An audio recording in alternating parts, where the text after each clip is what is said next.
Welcome back to The Explainer. So, today we're diving into this absolutely fascinating, kind of mind-bending piece of literature. We're looking at Max and Claude's The Sanatorium Under the Sign of Something.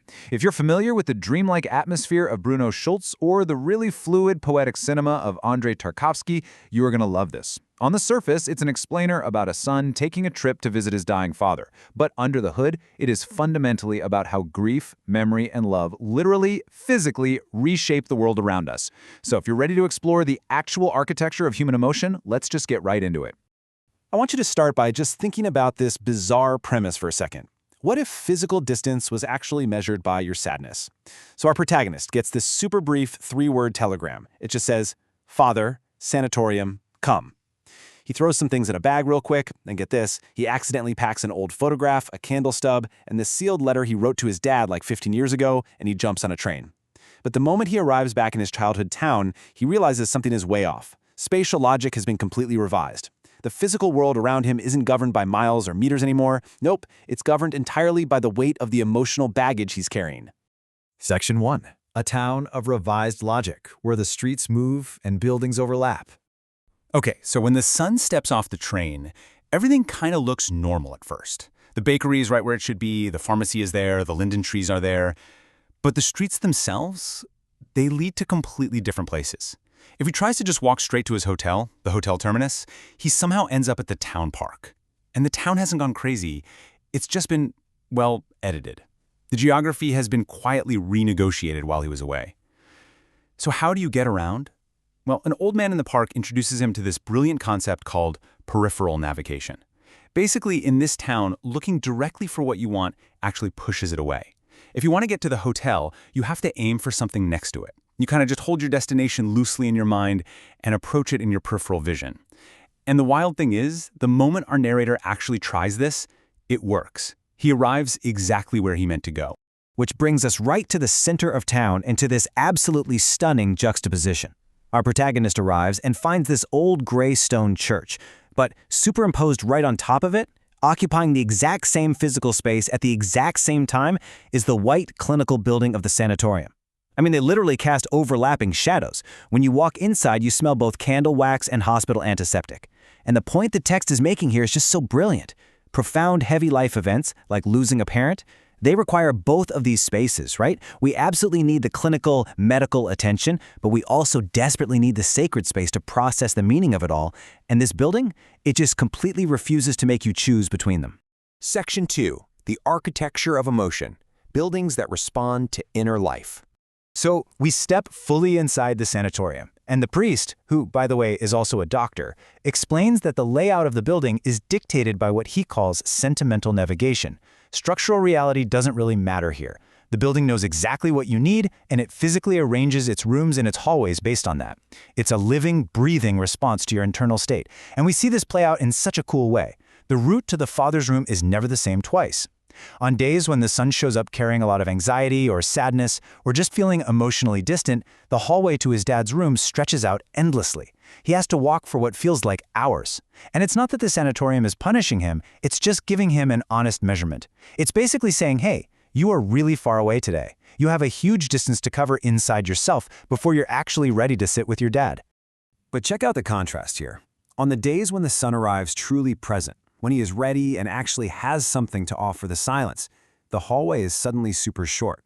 It's just a quick 3-minute walk, and bam, he's at the door, opening it up to this room that radiates this permanent golden afternoon warmth. The building actively rewards his emotional readiness by just instantly collapsing that physical distance. Section 3. Time as a substance. Conversations outside sequential time. Now, once we get inside the father's room, we're dealing with a whole new set of rules. Time doesn't just tick away on a clock in here. The room is locked in this endless late afternoon light. And the father explains that he isn't getting better and he isn't getting worse. He is becoming an intensified distillation of his absolute essence. He's getting, quote, more so. And you can really feel Tarkovsky's influence bleeding into the text right here. You know, normally we experience time as linear, right? It just passes. It's a dimension we move through. But here in the sanatorium, time is pooled. It's an actual material substance that we are physically made of. Because of that, the father and son end up having these conversations completely out of sequence. The dad will answer a question the son hasn't even thought to ask yet, or he'll bring up a realization they aren't supposed to have until a later visit. Past, present, and future grief, it all just pools together at once in this single golden room. Section 4. The Weight of Inheritance. The Sealed Letter and the Grandfather's Shop. Okay, so remember that sealed letter I mentioned earlier? The son has been lugging this thing around in his bag the entire time. He wrote it 15 years ago after this completely massive argument with his dad, and he hasn't opened it once since then. It is the ultimate piece of emotional baggage. It's this literal weight he's dragging through these revised streets. But to really get what the letter is about, we have to talk about what he inherited. So the father starts talking about his own dad, the grandfather, who apparently ran this magical cloth shop. And in this shop, cloth wasn't just fabric. It was possibility-made material. Like there was a specific silver silk that literally gave you access to the early morning. It's beautiful, right? The grandfather just saw the world as this miraculously alive, wondrous place. But of course, being that much of a visionary made him super unreliable and kind of impossible to deal with in the real world. And the father passed this whole legacy down to the son through his stories. He gave him this incredibly wondrous vision of the world, sure, but he also passed down what he calls the shape of the difficulty. That exact same struggle with consistency and reliability. Which brings us to this incredibly profound realization. The son finally tears open this 15-year-old letter and reads it out loud to his dad. And you totally expect it to just be this explosion of anger, right? But it's not. It is actually a letter of deep, deep recognition and love. The 26-year-old son wrote that, yeah, he saw his father's flaws and failures, but that the magical, beautiful way he was taught to view the world was the single greatest inheritance he could have ever asked for. And hearing this, it allows the father to finally apologize for passing down that shape of the difficulty. He finally realizes that the wondrous gift and the painful damage, they were bound completely together. They were the exact same transmission. It is just an unbelievably cathartic moment of release for both of them. Section 5. What Dying Teaches. 4 Lessons from the Edge of Life. So, putting down all that heavy emotional baggage completely shifts things. Suddenly, the streets of the town become super direct and easy for the son to navigate. It perfectly prepares him for his final, nighttime visit to the sanatorium. In the quiet of the dark, the father, who is now totally awake and fully concentrated into his own essence, shares these 4 fundamental, load-bearing truths that this whole surreal experience has taught him. Number 1, time isn't a ticking clock, it is literally the clay you're made of. Number 2, love is not just some nice addition to your life, it is the absolute load-bearing structure that keeps the whole building standing. Number 3, the fear of losing things is actually just gratitude in disguise. And number 4, that massive, great unknown at the very end of life, it's not a puzzle to be solved. It's completely acceptable to simply not know. Now, I really want to zero in on that third lesson for a second, because this quote is just absolutely beautiful. The fear of the specific loss is a proof of the specific love. The father tells his son that he isn't actually afraid of death in some big abstract way. What he's afraid of is losing the smell of morning bread or the sound of the wind blowing through the linden trees. But then he realizes, wait, you can't be afraid of losing something unless you loved it deeply in the first place. So his fear isn't really fear at all. It's just a giant neon sign pointing directly to his immense gratitude for having lived. And that perfectly sets up his final revelation about the great unknown.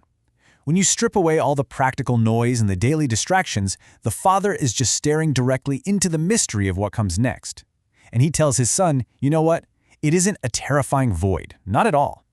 It is desperately, beautifully, and inexhaustibly interesting. It's a mystery that you just enter and experience. It's not a problem you need to fix. And I just love how this turns the entire philosophy of the town outward, directly back at us. Remember, the town's spatial logic stretched out the hallways and twisted the streets entirely because of the heavy, unsealed baggage the son was dragging around. So I have to ask you, what are you carrying that needs to be unsealed? What provisional conclusions are you holding on to that are secretly distorting your own map of the world? Because as this incredible explainer shows us, the moment we finally open those letters and confront those inner distances, the hallways shorten, the streets straighten out, and we can finally truly arrive in the present. Thank you so much for joining me today, and I will see you all next time.